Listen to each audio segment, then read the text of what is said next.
Hi, my name is Alex. I am the CEO of Orca Oshi Capital, and we are jumping right in. Shout out to my partner, Ronnie BTS, and I'm also an electronic dance music DJ. So, the state of the American economy, we had 215,000 people file for first time jobless claims, and then we had 220,000 the last week and 231,000 the last week. So, we are a million a month purging jobs, not including things such as gig workers, etc. So the real number is obviously much higher. And with that, 42 million Americans are on food stamps. Yet the stocks don't seem to be bothered. All-time highs. Let's not forget, Japan hit a recession when their stock market went to an all-time high, but we don't use any type of trigger terms such as the R word. So Bitcoin, of course, went above 70,000. Stay humble, corn farmers. If you know what I'm talking about, you know what I am talking about. And $74 billion of U.S. treasuries dumped by China. Are we surprised? No. The Brics nations are very interesting, and we'll talk about that a bit later. Mr. Buffett has $189 billion in cash. I'm not sure why he press releases things such as this, being that Israel is arguably his best investment. It's the only country that he touts and invests in. And fact check me, please. So 8.9% of credit card balances fell into delinquency over the last year. Big yikes. And I'm going to give some information if you guys want to grab a pen to write down just about the credit card state in America. I know, I'm not sure where the anti-plastic people are right now, but it would be a great time to show up. Ready? Let's go. Card amounts just hit a new record high of 21.59%. 1 in 5 cardholders maxed out, using 90% of their credit limit. Now, Forbes, however, reported a different number, saying 1 in 3 Americans. So you choose your source. 1.1 too many trillions of numbers to follow of credit card debt in the United States of America. Now, here are the stats I find interesting you might want to write down. This is from Bankrate, the source. 44% of credit card holders say they carry balance month to month. 36% of U.S. adults have more credit card debt than they do savings. 38% of adults from the USA are willing to go into debt for discretionary spending. Yikes. 67% of Americans with credit card debt still make an effort to maximize credit card rewards. I'm just very happy I was raised never to pay 20% on something such as a steak. Shout out to my father. Thank you, Dad. 44% of, again, month to month, 19% of U.S. adults with a balance on their credit card. It's been there for 1 to 2 years. Okay, 1 in 5 have had a balance for more than 5 years. 38% of adults are willing to go into debt again for the discretionary spending, and 27 plan to go into debt traveling. So it just seems like America is living on the premise of YOLO, which is you only live once, I suppose, minus factoring in things such as, I don't know, when it's time to pay the piper, you gotta do it. When the banks come to collect, I guess it really won't matter because people will be in tiny homes or perhaps traveling. So who gives a flying? Yeah, let's keep going. And the average debt for credit cards has now jumped to $7,951. Can we only imagine the interest being that the average American holds 5? Again, where are the environmentalists that are anti-plastic? We could use your voice right now. Please, by all means, speak up. That doesn't include what's called phantom debt. 700, am I reading this right? Billion, yeah, 700 billion. Billion with a B, black hole. Not to confuse that with the Kuwait Investment Authority, which has 934 billion in their sovereign wealth fund, going to hit $1 trillion probably. That's a good thing, Kuwait's debt and Kuwait's sovereign wealth fund. will hit $1 trillion, something Aramco and Apple have been able to do. Shout out to the Kuwaitis. You are crushing it. Ana Makarabia Batmana Salam Alaikum. Just had to throw in that caveat to kind of give you all and myself a reality check. U.S. existing, oh yeah, that 700 billion is from buy now, pay later. I'm not sure how it operates. I'm not sure how it is reported. I genuinely do not understand the premise between buy now, pay later. So I can't speak to something I do not know. I do know that Goldman Sachs and Apple and other big companies have taken advantage of it. I really have no idea what it does. I'm guessing you buy now and then you pay later. I just have no idea how it's monitored because I don't think there are any regulations on it. I could be wrong.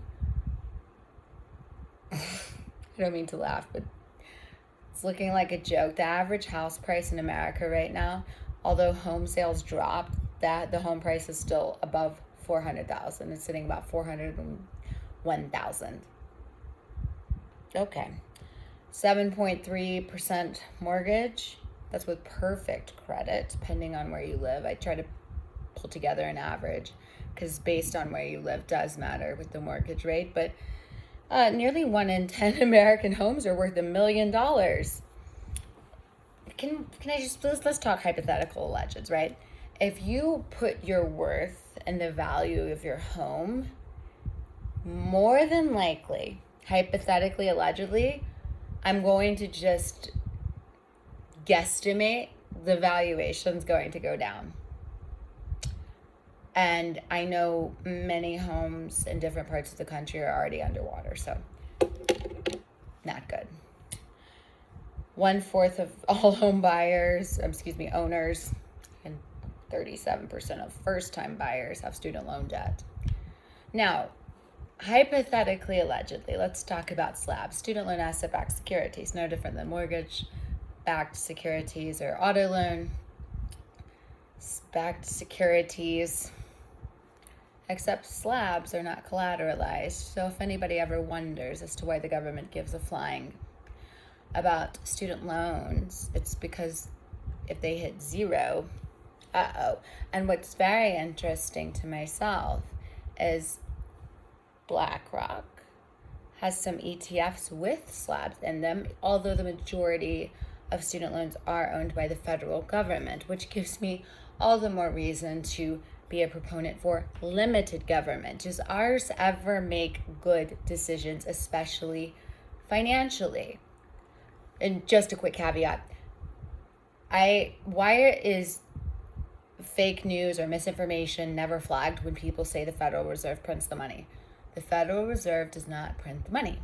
The Treasury prints the money. Miss Yellen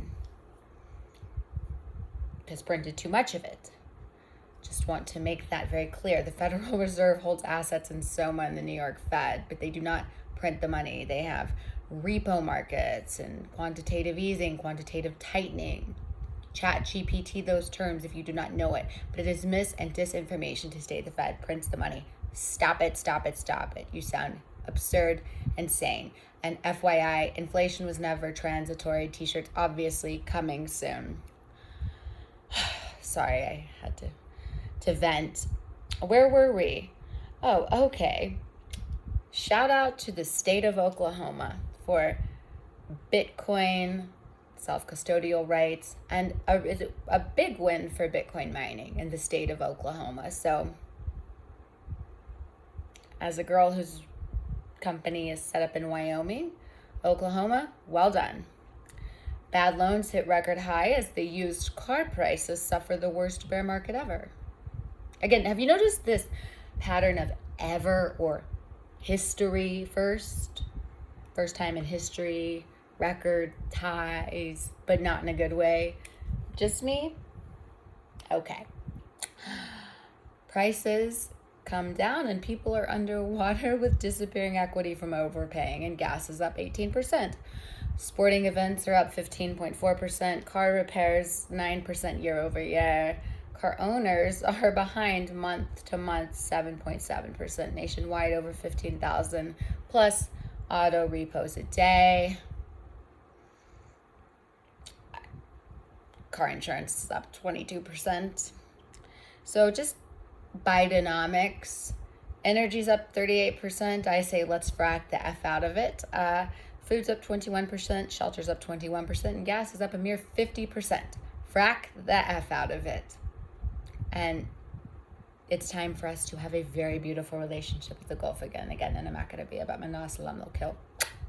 Anna Habak, I love you. And I'm really impressed with the Vision Fund of Saudi Arabia, PIF, the KSA, extraordinary work being done. These sovereign wealth funds in the Middle East are going to thrive when America capitulates. But let's talk about the Brics nations for a moment, shall we? Brazil, Russia, India, China, South Africa.